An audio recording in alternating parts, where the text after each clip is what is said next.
naturalmente, como es normal en un profesional dedicado al mundo universitario, ha participado en numerosos congresos, tanto nacionales como internacionales, y diríamos que destaca en su investigación pues, la tesis doctoral, Artesanos vidrieros en Mallorca, relaciones y conexiones con el Levante peninsular, un libro titulado Ars Vitraria Mallorca 1300-1700, un capítulo del libro El vidrio artístico y sus colecciones en las Islas Baleares, publicado por el Consejo Superior de Investigaciones Científicas, en fin, y otras cuestiones que ya, por no abrumarle y dejarla hablar, que es lo importante, ya les dejo con la palabra de Miquel Ángel. Pues muchas gracias y bienvenido. Buenas tardes. ¿Se me oye? ¿Sí? ¿Tengo bien? Avísame si por detrás me pierdo, siempre me pasa, me baja la voz, etc. Bueno, vale, intentaré hablar más fuerte. Gracias, Jaume, por doctor Coll, por la presentación. Quiero agradecer al comité organizador, a todos sus miembros, en particular también a la doctora Jiménez Raurell, y por involucrarme en estas magníficas jornadas, segundas jornadas internacionales de vidrio contemporáneo, con su parte, digamos, de conexión con las raíces, con nuestro pasado. También quiero agradecer muy de corazón a Marisa Aldeguer y a sus hermanos, pero sobre todo a Marisa, lo puedo decir, ¿no? Es exalumna mía y nos lo pasamos muy bien en la asignatura que yo imparto desde el año 2001, es Artes Decorativas e Industriales, que creo que va a cursarse. Y siempre me ha aquí recibido con brazos abiertos. Continúo, ¿vale? Empezaré citando unas palabras de Jaume Barrachina, que falleció en 2020, que es un historiador del arte, gran especialista, digamos, en obras singulares y sobre todo en detectar obras que tienen problemas, y ha sido hasta que se jubiló en 2019 conservador y director del Museo del Castillo de Peralada, que es uno de los centros que conservan una de las colecciones más importantes de vidrio, digamos, histórico en España. Decía Jaume: no existen libros monográficos de centros vidrieros individualizados para el mundo hispánico, como por ejemplo Recuenco y Cadalso, exceptuemos Cataluña. Y sí existen en Mallorca, y en concreto dos monografías locales seguidas, una publicada en 1996 y otra publicada en 2015. Dice, es extraño, es anómalo en un país donde no abundan, pero es positivo que tengamos estas dos monografías. Y él explica, ¿no? Esto se debe al interés del vidrio en Mallorca y en especial por la presencia de los hornos de Gordiola, ¿no? Por eso hay dos monografías. En la diapositiva que estáis viendo en proyección es un hilo temporal en que también quiero citar, no puedo dejar de lado, las primeras monografías que uno consultó cuando inició este recorrido en el mundo del vidrio, donde, digamos que en la academia, en la historia del arte, representa una rara avis, ¿no? Representa una rara avis porque utilizo paradigmas de la historia del arte combinados con paradigmas de la arqueología, como podrán comprobar esta tarde. Entonces, la primera monografía es de 1949, es pequeña, pero corresponde a la Diana Aldeguer. Y quiero citar también la de Manuel Sánchez Guarner, del año 52, que también es un volumen muy pequeñito. Y después ya la que todos conocéis y que podréis disfrutar, y de la cual haré algunas citas esta tarde, El arte del vidrio en Mallorca de Gordiola, de 1991, con su reedición de 2001 de Don Daniel.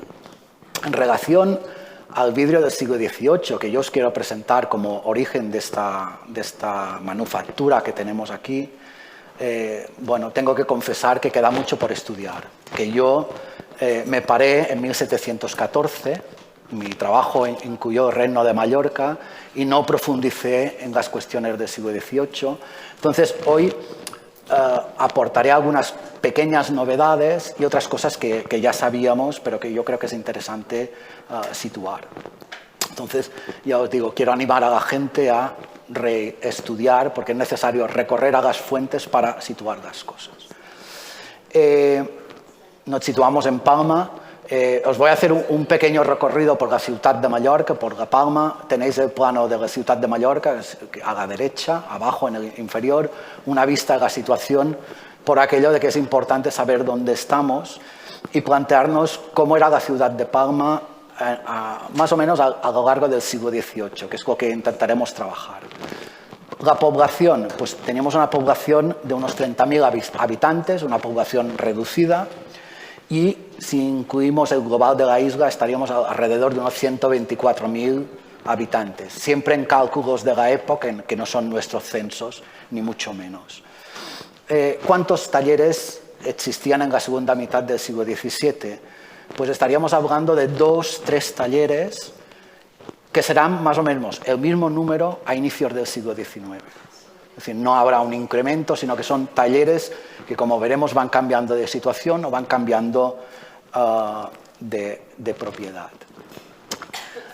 Me sabe mal, pero mi deformación arqueológica, antropológica, histórica del arte me lleva a conduciros a empezar por una aproximación muy sintética, pero creo que necesaria hacia lo que sería el ciclo productivo del vidrio en la isla, ¿no? Sencillamente porque necesitamos revisitar las fuentes del siglo XVIII, necesitamos revisitar de aquello que nos ha llegado hoy en día y que están trabajando los vidrieros aquí, ver cómo funcionaban los talleres con las fuentes que disponemos, que son muy limitadas. Bueno, en la diapositiva lo que tenéis son fragmentos de lo que sería una frita correspondiente a un horno de segunda mitad del siglo XVII que se recuperó parte de los materiales en sillería. Era una tinaja excavada en el subsuelo donde había materiales de desecho. La arenisca, es decir, la sílice que se utilizaban los vidrieros en la isla, tenemos más o menos documentada hasta el siglo XIX, desde el siglo XIV hasta el siglo XIX, el lugar de extracción. Y el lugar de extracción, diríamos, es singular, sí. En principio, el único lugar donde aparece una arenisca de cuarzo de calidad lo tenemos en esta zona de la Sierra Norte de la isla, en concreto en la zona de Mallorca, la Serra de Tramuntana, donde se documentan las canteras utilizadas en la ciudad prácticamente desde el siglo XIV hasta finales del XIX. Es esta arenisca de color rojo, correspondiente a una fase de la geología que no pronunciaré con este alemán que significa arenisca coloreada. Y si os fijáis, os he puesto que podéis leer dos referencias históricas, digamos una de 1840 y de 1848, que comentan que las fábricas de vidrio acuden a esta zona a buscar este material para conseguir la sílice, que después, evidentemente, cuando llegaba al taller, procesaban. Entonces, cuando os toméis un baño en la zona de Banyalbufar y veáis aquella cosa rojiza, pues aquella cosa rojiza era un factor importante para los talleres. Más difícil es precisar, digamos, el fundente que utilizan en la producción vitria. Es más difícil porque, claro, estamos en unas islas, en unas rutas comerciales que nos llevan hasta Venecia y que nos llevan hasta el Levante peninsular, entonces hay bastante importación. Sí que sabemos, por ejemplo, que en el siglo XVIII es el sur de la isla, en concreto la zona del Sagobrá de Campos, que tenéis aquí, con aquella magnífica foto de mi hermano al atardecer, y la isla de Cabrera, las zonas donde se procesa, se recolectan las salsogas para producir vidrio o bien jabón. Otra referencia histórica que nos aporta un dato, el historiador Talladas, el libro no es de 1892, él muere hacia 1815, pues comenta, en esta zona del sur, de trigo nada, lo parafraseo, pero sí que la sosa abunda. Y además sabemos que vienen forasteros o extraños a recolectarla para sus talleres. Es decir, son zonas costeras donde las salsogas cáliz de diferente calidad eran recolectadas y utilizadas por los vidrieros. Por ejemplo, en 1699, un vidriero de origen francés, pero Joan Cogom, francés debía ser de la zona de Perpiñán, encarga a un noble que es el propietario de aquella zona, no un noble, evidentemente, a sus trabajadores, pues encarga unas 24 toneladas de sosa, ¿no? Es decir, el material vendría desde esta zona del sur. O, por ejemplo, en Cabrera, este es un documento de 1768, hablaremos de Joan Gralla, que es un fabricante de vidrio originado de la Bisbal, en Cataluña, que en el 18 está trabajando. Y en un arrendamiento, pues si os fijáis, entre las prescripciones de este arrendamiento que nos interesa, es importante fijaros que podrá sembrar llavor d'herba para fabricar vidrio. Yo creo que lo habéis entendido, no hace falta que lo traduzca. Además se le ponen otras prescripciones, no puedes hacer carbón, no puedes cortar leña, porque ya sabéis que los hornos de vidrio en el siglo XVIII necesitan estos materiales y son un peligro en realidad para una isla limitada en estas situaciones. Evidentemente, también tendríamos materiales que llegan por importación desde la zona de Valencia y sobre todo de Alicante, ¿no? No sé, supongo que lo sabéis, Alicante es uno de los centros productores desde la Edad Media y se supone que parte, digamos, aquel fundente de más calidad, aquel que nos produce un vidrio más cristalino, vendría de la zona de Alicante. Entonces, poca proporción, pero sabemos que esta ruta, esto está estudiado por los historiadores que trabajan en el comercio en el siglo XVII, esta ruta que conecta con Marsella traslada también estos productos del Levante peninsular hacia el sur de Francia, ¿vale? Entonces, siempre es difícil, sin la documentación, saber qué fundentes utilizaban. Hemos visto esta mañana en uno de los vídeos como uno de los maestros de estos artesanos artistas, que a mí me gusta utilizar la palabra, cogía botellas y las rompía. Evidentemente, desde época romana está documentado el uso del vidrio para fabricar nuevos materiales y en la documentación escrita también aparecen, ¿no? Es decir, este es un documento de 1674 donde en el taller pues hay 10 quintales y que es X kilos de vidrio roto. Podríais decirme, bueno, son los materiales de los mismos maestros, pero sabemos también que hay otra documentación que se va comprando en las casas, es decir, se cambian piezas nuevas por piezas rotas para bajar los costes de producción. Evidentemente nos dará un vidrio de menor calidad que el normal. Espero no aburriros, porque hablar a las 4 de la tarde es un momento complicado, ¿no? Después de la copa de vino, después de la comida, etcétera. Entonces intentaré llamaros la atención si os despistáis como mis alumnos. Este documento lo voy a utilizar varias veces, porque es un documento fascinante, y algo trabajé en la tesis doctoral, y que viene a colación, nos aporta muchos datos sobre la producción del siglo XVIII en la isla. Es un Joan Albertí, que es un vidriero que una vez difunto se realiza el inventario de sus productos.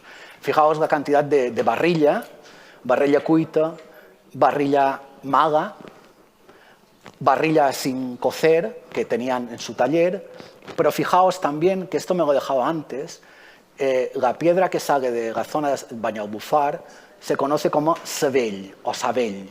Es un término solo catalán y ahí está. Es decir, la piedra aparece dentro del inventario, como veremos en otros casos.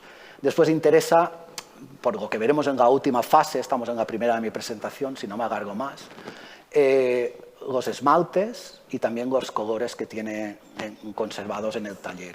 Pero no solo esto, también nos aporta cosas que evidentemente todos deducimos, pero que como historiadores necesitamos recurrir a las fuentes para saber de qué va, ¿no? Es decir, la cantidad de leña acumulada. Sobre este factor después regreso.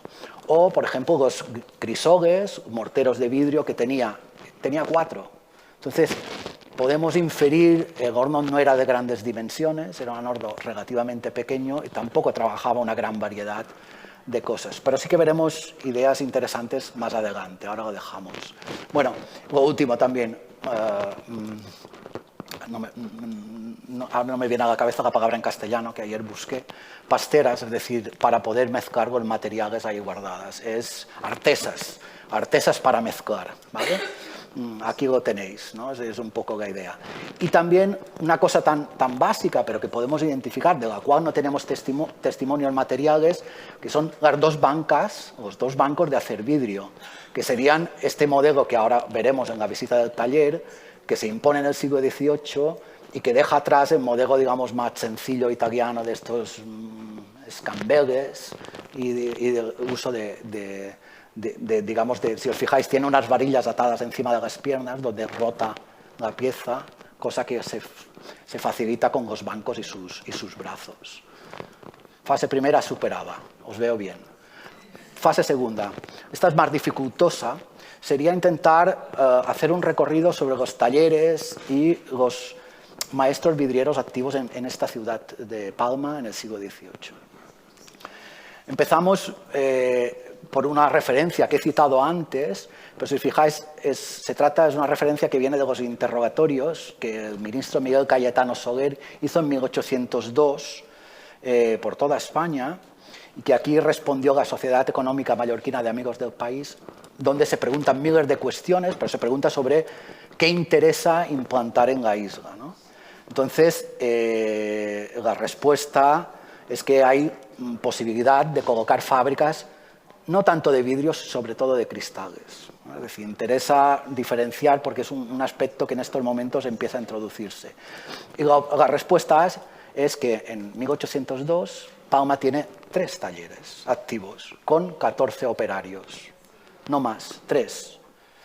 En 1784 se hizo otro interrogatorio, que es el censo de manufacturas, y solo situaba un taller. Entonces, lo que vemos viendo es que los talleres se abren, a veces fracasan por aquellas cuestiones que hemos comentado de tipo económico, y después hay momentos de mayor incremento. El primero de ellos, os machaco a documentación, me sabe mal. El primero de ellos, 1711, es la familia Espinosa, donde solicita hacer un horno de vidrio. Él estaba trabajando al lado de la muralla del templo. Si habéis hecho recorrido por Palma, algunas de mis referencias os cuadrarán, ¿no? Estaba al lado de la muralla de la Casa del Templo, en una propiedad de los padres agustinos del Socorro, calle Socorro, y le dicen que tiene que abandonar el horno. Entonces solicita construir un horno a unos 20 pasos de distancia de aquellas, probablemente en el bloque de casas que estaría delante o en el lateral, etc. Sí que es interesante que es que de este horno de vidrio del 18 tenemos una pequeña representación de mediados del siglo XVIII, de 1752, que es la que ven a la derecha en colores. Os he colocado también la planta de Palma, un circulillo que casi no se ve, que sería la localización, y ampliado previo a la construcción del horno, lo que sería el solar en color naranja, donde se construyó este pequeño horno. Y la puerta del templo, que ahora veréis ampliada aquí a la derecha, donde pone torre.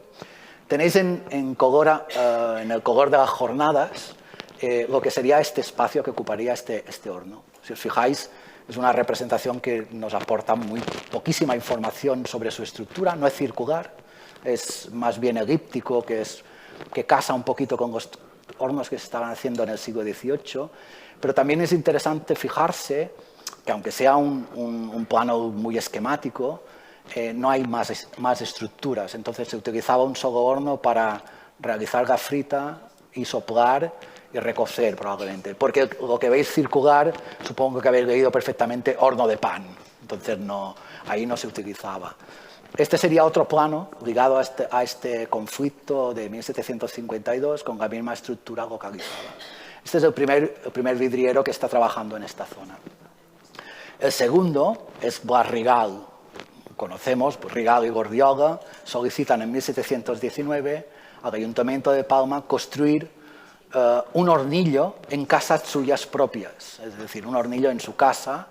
Es un fabricante de vidrio y evidentemente pues hay toda una digamos, visura de este espacio, si es adecuada para poder construir un horno de vidrio o no. La localización es totalmente hipotética, porque si acudimos a la publicación de Daniel Aldeguer, veremos que habla de que el horno estaba en el Pas de Sapaya. El Pas de Sapaya es esta plaza que estáis viendo con este edificio en medio, y perdonad que me tengo que levantar, y lo que os comentaba del anterior sería esta zona, ¿no? Esto es el Pas de Sapaya, esto es la zona del Socorro, y pues podría ser alguna de estas casas, esta seguro que no, alguna de estas casas, porque aquí ya no es Pas de Sapaya. Es difícil, incierto localizarlo, pero es interesante ver cómo se van situando en la misma zona de la ciudad. Están Los hornos de vidrio desde época medieval están en los laterales de la ciudad, en las zonas menos construidas. Y si os fijáis, una de las terceras cláusulas que os he puesto es que le obligan a hacer un depósito subterráneo para almacenar la leña. Es decir, había conciencia, esto pasó ya en Venecia, que los hornos se trasladaron a Murano, pero había conciencia del peligro que suponía una de estas infraestructuras en el centro de la ciudad. En concreto, en 1600, no lo encuentro, pero da igual, 1682, un horno se incendió. El horno de la viuda Soberat se incendió y la ciudad corrió riesgos serios. Entonces, las ordenaciones marcaban este tipo de infraestructura. Tercer vidriero activo en este siglo XVIII, Tomás Rigal, procede de Valencia. Si os fijáis, Blas Rigal, no sabemos si son parientes. Claro, Blas Rigal en principio se identifica como aragonés. Tomás Rigal es natural de Valencia. Tampoco puedo acotar las fechas de estos hornos porque no está suficientemente trabajado. En su caso, es también un taller pequeñito en una casa que habitaba en esta zona, que es Llorrería. Había también un taller de alfarero en esta zona, es una zona industrial de la ciudad. Y el Joan Albertí, que os vais a cansar de él, pero es un gran protagonista en el siglo XVIII. Sobre todo porque tenemos el inventario conservado y con una descripción muy detallada de las cosas. Fijaos, este es un gran fabricante de vidrio con muchas propiedades. Es decir, tiene un horno de hacer vidrio, otras casas delante del horno, unas casas donde hay sí, pero yo buscaba otra palabra. Un molino para romper la barrella, triturar la barrella, entonces tal. Pero no només esto, otras casas, incluso tiene una buguedería, es decir, un lugar donde se lavaba ropa o se hacía jabón, entonces diversificaba su producción.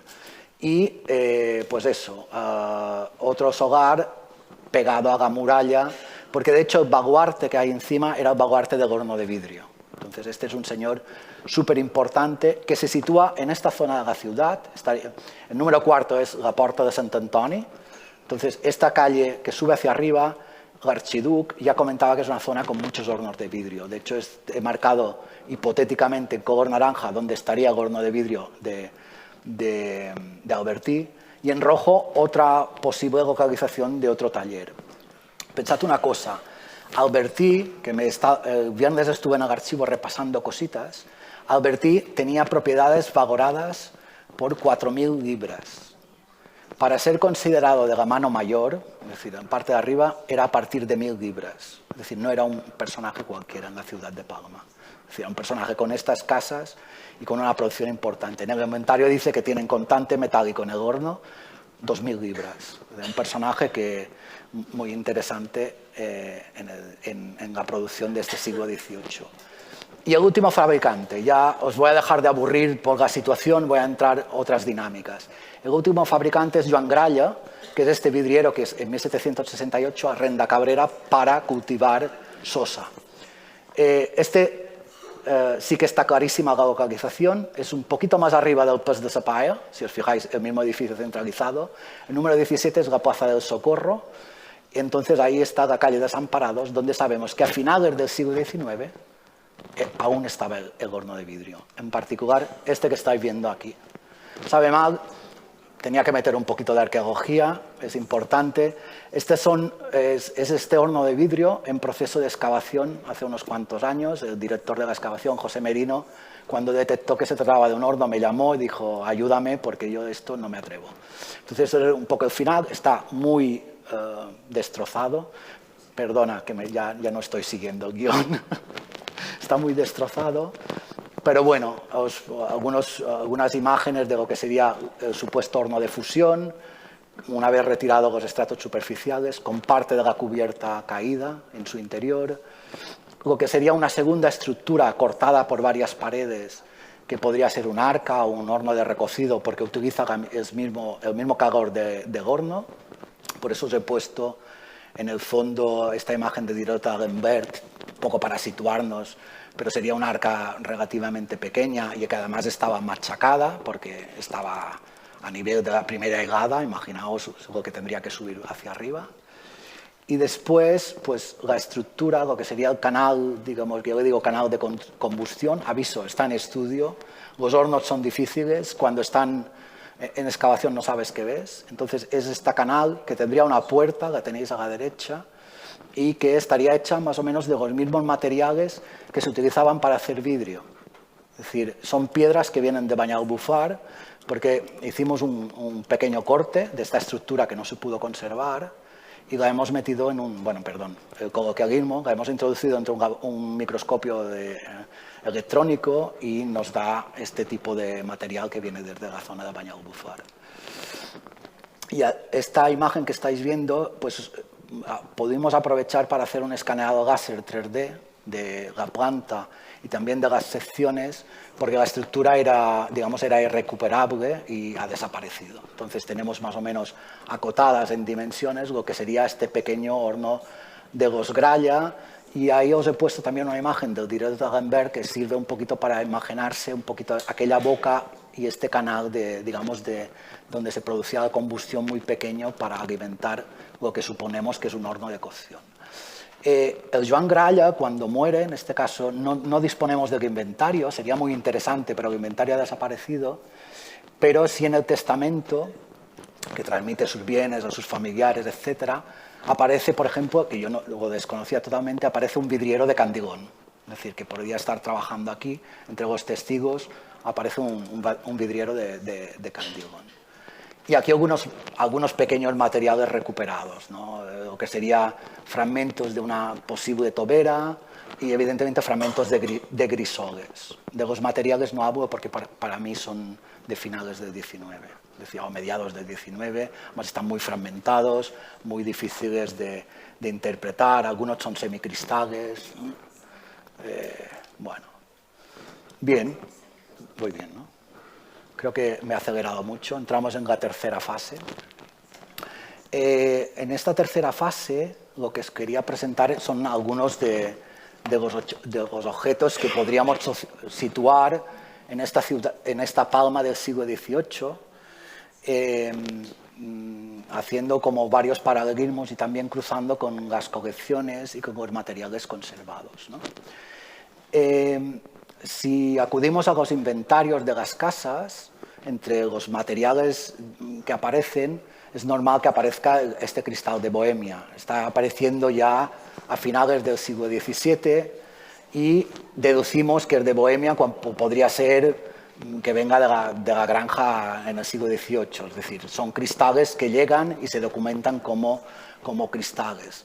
Pero claro, la información es muy escasa. Fijaos, en este inventario de Gabriel de Berga, que es un potentado de la ciudad de Palma, en 1746, pues solo te aparece 12 tessons, vasos de cristal, o 5 gots, no tiene que poner gotes, sino tiene que poner gots, vasos, también de cristal con pie. Más interesante, y yo creo que a la doctora Paloma Pastor le puede interesar, es esta referencia a 1763 de Sureda Vaguero. He seleccionado una, hay más. Pero, bueno, a mí me sugiere cosas este ítem 13 garrafinas de cristal pequeñas con su tapadora, ¿no? Y por eso os he puesto al lado una pieza que bueno, a lo mejor cuando me jubile acabaré de estudiar, porque ya lo empecé, es una colección de vidrios que se conservan en la Fundación La Caixa de Palma, que tiene vidrios del siglo XVI, XVII, y también tiene producciones, digamos, de cristal y asociadas a la granja o posible granja, ¿no? Entonces, esta es digamos, una de las producciones que circulaban en el siglo XVIII. De hecho, el inventario de Francina Sureda Vaguero es la misma casa de donde procede este material, de donde procede esta garrafina o estas varias garrafas de vidrio que, bueno, que a mí me parecen que se pueden englobar dentro de las producciones de la granja del periodo barroco y que van, digamos, apareciendo en los inventarios de este momento. Pero, ¿cuál sería la producción que situamos en este siglo XVIII que he comentado? bueno, estos talleres de Palma están, como hemos visto y como después insistiré, están imbricados o muy conectados con toda la zona catalana y la zona valenciana. Uno de los materiales que en colecciones encontramos habitualmente y que situamos en el siglo XVIII son estas conocidas botellas, que generalmente se les da esta catalogación como de Cataluña y se fechan en el siglo XVIII, ¿no? O sea, corresponden, digamos, a este segundo fase veneciana de la vidriería, digamos, catalana, barra mallorquina, si queréis, catalana, barra valenciana, también si queréis, ¿no? Entonces, son piezas que se caracterizan por estos higos de vidrio gátimo embebido, como estáis viendo, o como estos retortogui, digamos, más vastos, que lo que correspondería al periodo 1550-1620. Quiero remarcar, pero, que en las excavaciones del Jaciment del Born, no sé si lo conocéis, en Barcelona, una isla de casas derruida en 1717, que no están publicados, pero que te llegan rumores vía Barrachina, vía Ignasi Domènech, este tipo de materiales con el laticinio no aparecen. Entonces, ya estamos viendo que no será una producción del 18, sino que ya es más bien segunda mitad del 18 donde se puede producir este revival que incluso llegue a 19. Hay que, como os he comentado antes, queda mucho por recorrer. Es decir, yo no me metí en los materiales del siglo XVIII arqueológicos, que son los que te aportan información nueva, te renuevan lo que conocemos de los materiales aparecidos en colecciones, ¿no? Te aportan informaciones nuevas. Entonces, hay que ver cuándo reaparece esta técnica que había caracterizado la vidriería en Cataluña entre 1560 y 1620. Otro objeto que probablemente también conocéis y que os pongo a colación, que correspondería en este siglo XVIII, son estas piezas que se han estudiado por parte de Ignasi Domènech, que remiten a este mundo, digamos, más popular, de los botijos, de los càntirs. Se han superpuesto las letras, pero yo creo que es porque se ha comprimido la presentación. Estos càntirs con decoraciones de crestería, que aparecen en cualquier exposición de vidrio español, aparece este tipo de objeto y que forma parte masivamente de colecciones en Cataluña. O las mismas almarrajas o almorrachos que tenéis a la derecha, con estos higos de vidrio gátimo, con las aplicaciones en vidrio azul, etc. Estos serían los materiales que probablemente se estarían produciendo, yo creo, en Palma también en este siglo XVIII. Constatación, no acabamos de tenerla, pero sí iremos entrando en algunas cosas interesantes. Por ejemplo, de nuevo, Joan Albertí, entre los materiales tenía azul fundido y agua marina, que podría venir de fuera, no lo niego, pero os presento también un documento muy interesante que tal vez, bueno, yo lo utilicé, lo trabajé en la tesis, pero que diríamos que no está trabajado con la profundidad que yo quería, porque no tengo los conocimientos suficientes para poderme meterme en un cuaderno de fórmulas, como el que tenéis aquí. Es un cuaderno de fórmulas que mayoritariamente son fórmulas de vidrio incoloro, como las que tenéis aquí, varias proporciones en función del grisol, en función de la piedra, cómo hacemos esto. A ver si os fijáis, yo no puedo leer porque está muy lejos, pero si os fijáis va poniendo anotaciones de la diferencia que era de antes, es decir, te va matizando cómo estamos haciendo este vidrio, ¿no? Pero esto no es lo que me interesa. Me interesa que el mismo cuaderno, que tenéis aquí en pantalla, están una composición de vidrio en azul y una composición de agua marina, ¿vale? Y es un documento, como ahora veréis, que tú podrías decir, bueno, ha venido de Barcelona, o ha venido de ahí. No, es un documento que yo creo que refleja lo que se está produciendo en los talleres en la segunda mitad del siglo XVIII y primera mitad del XIX, porque está firmado por una familia que son los vidrieros Cazador, que están documentados en el primer tercio del XIX. Entonces, recoge, y además vas viendo cuando vas girando las páginas, cómo va cambiando de idioma. Es decir, está escrito en catalán y a un momento que cambia y empieza a estar escrito en castellano con recetas nuevas de primera mitad del siglo XIX. Entonces, aquí las tenéis. A lo mejor no funciona, es decir, ahora Marisa lo recogen, lo reformulan a la moderna y no sale nada, pero vaya, en principio huele a que es el cuaderno de taller de un horno en la isla en inicios del siglo XIX. Por ejemplo, tiene una producción que yo quiero reivindicar o que deberíamos retomar, que en la época se denomina como Leonard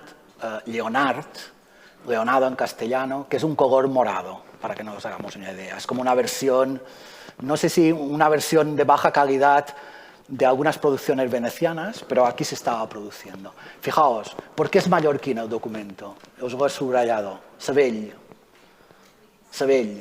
No, tú te coges el diccionario etimológico de Coromines y la palabra Sabell no aparece, solo aparece en los diccionarios mallorquines. Entonces te sitúa ese documento en la isla activo en estos momentos. Y después te identifica el color, porque el Leonard es un color amarillento, pero también puede ser morado. Producciones las tenemos. Desde la segunda mitad del siglo XV hasta el horno que os he comentado de la segunda mitad del siglo XVII, donde tenemos restos de fabricación de higos de este vidrio morado, incluso con piezas que serían venecianas, pero no sabes muy bien dónde situarlas, es decir, un color presente. Y tenemos objetos en colecciones, ¿vale?, de este vidrio morado, como la botella en forma de piña a la izquierda, o esta servidora, que yo creo que es segunda mitad del siglo XVII, que tenéis a mano derecha. Son dos fotografías, una mía con el móvil a través de los cristales y la otra una fotografía del museo. Esto es una producción interesante que aparece en los inventarios y que yo creo que hay que considerar.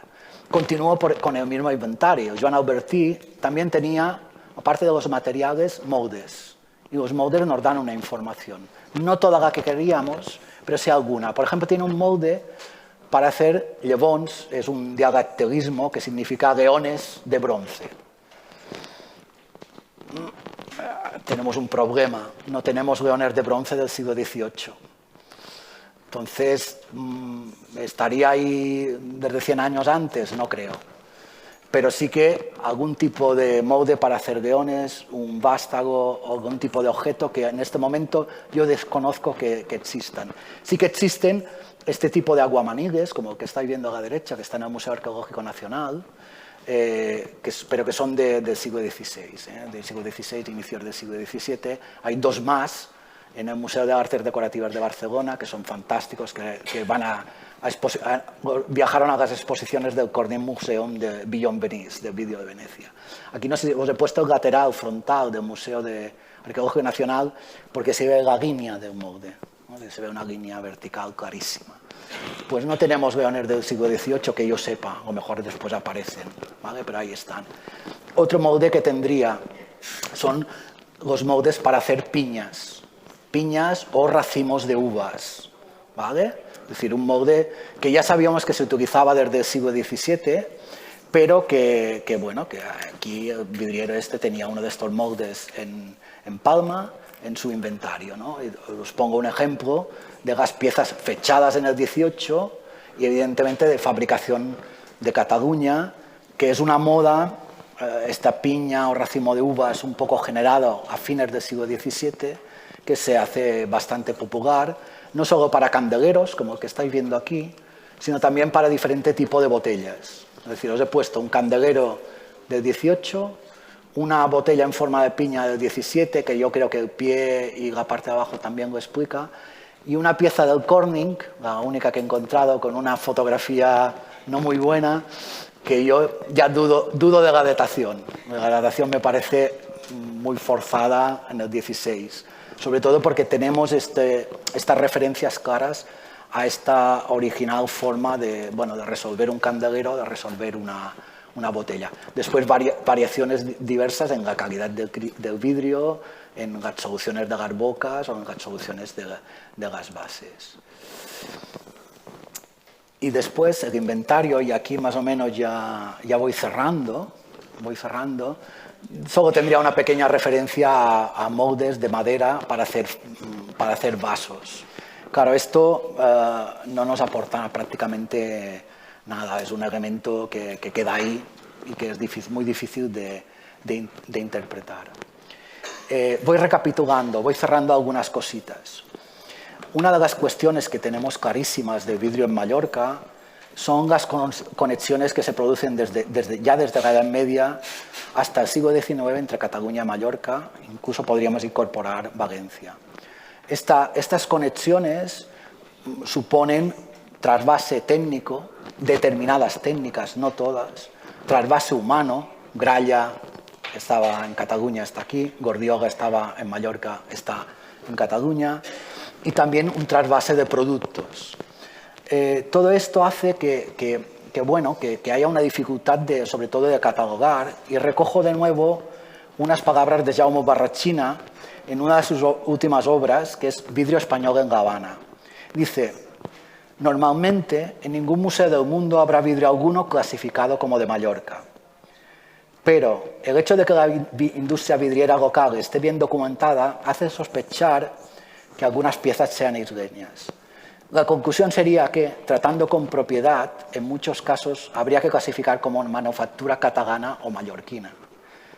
Lo difícil es situar Mallorca en estos periodos, no en el periodo posterior, porque ahí está Gordioga, que sí que está claro, pero sería situar este papel importante de una isla en algunas producciones, no en todas. Evidentemente no todo se hacía en los talleres de Palma.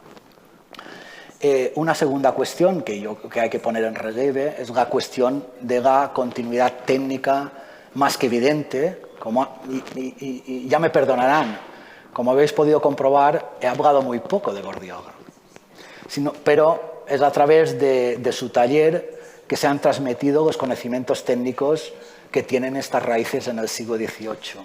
Por eso también he querido, utilizando la documentación que dispongo, si aparece más, etcétera, entrar en los talleres, entrar en las producciones, ver qué podía hacer un Gordioga, o un Rial Gordioga, o Gordioga hijo en la segunda mitad del XVIII, en estos talleres.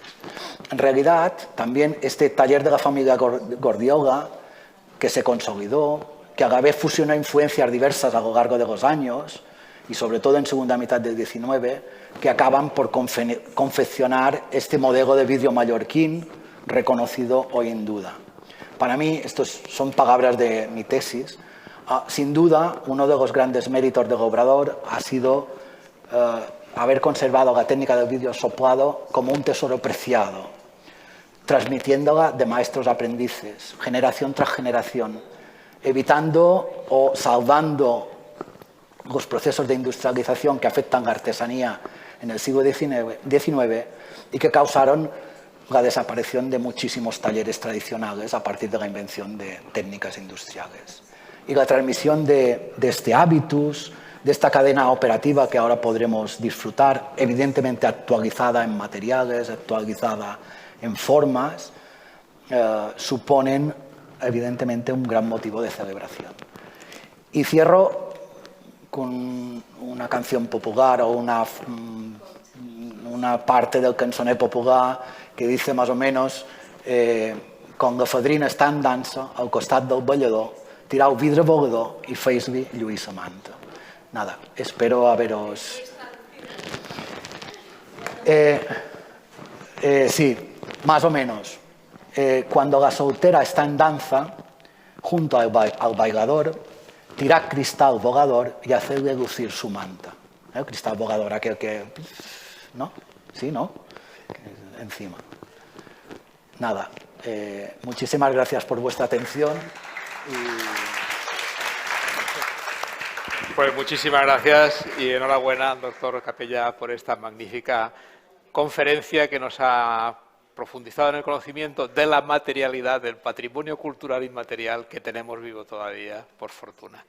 Creo que ahora, bueno, no sé si hay 2 minutos para preguntas antes de irnos a la demostración, porque hay que agradecerle también que se ha ceñido perfectamente al tiempo estipulado. No, a mí me gustaría saber, bueno, yo hago vídeo de Candilón, entonces has hecho una pequeña...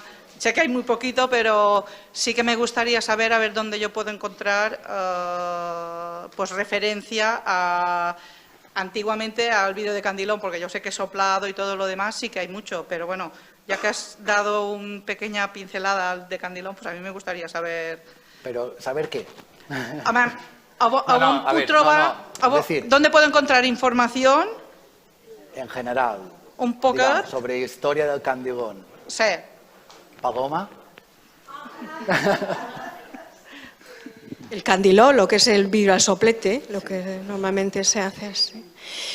En la granja, por ejemplo, comenzó a utilizarse en el siglo XIX, pero no sé en otros lugares. Yo sé que en Barcelona era uno de los centros más importantes en el siglo XVIII de vidrio al candilón, que se llamaban el vidrio a la luz. A la luz, sí. Y había un montón de vidrieros dedicados a las cuentas. Lo sé porque me ha llegado a través de la documentación de la granja. Espectacular, o sea, era un centro muy importante del vidrio al candilón, porque en el siglo XVIII la idea era recuperar, por medio de estrategias de alguna manera buenas o malas, pero traer a la granja los especialistas más fetén de todo el mundo y comentaron en esa época que lo que había más era el vidrio al candilón aquí en Barcelona. ¿Puede servir de algo? Sí, sí,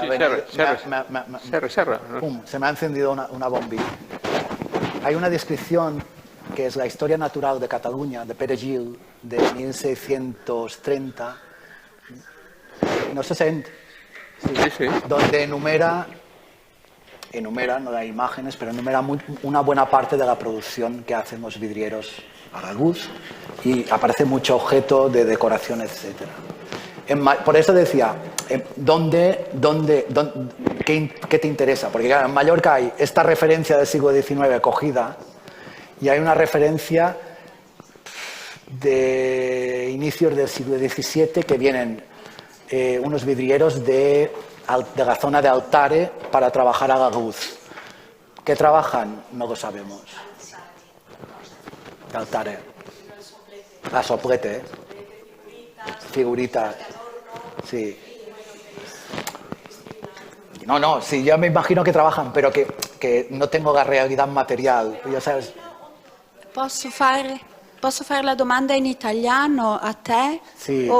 O in inglese? No, in italiano, pero que sea fácil. In italiano. Hai fatto vedere dei documenti, degli stampi, Molles de Leones del Settecento. La domanda è, ci sono dei documenti o a Maiorca o in Catalogna che parla degli stampi a leone? Solo quelli del Settecento? No. Fine 5, 600? 600, anche in 600. Avete anche di quel in Mataró, in un inventario di Mataró.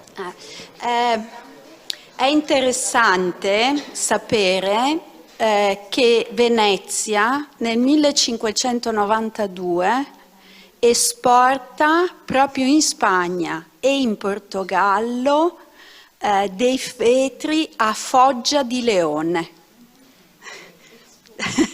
Quindi poi forse da lì viene l'idea. Ecco, solo questo. Sì.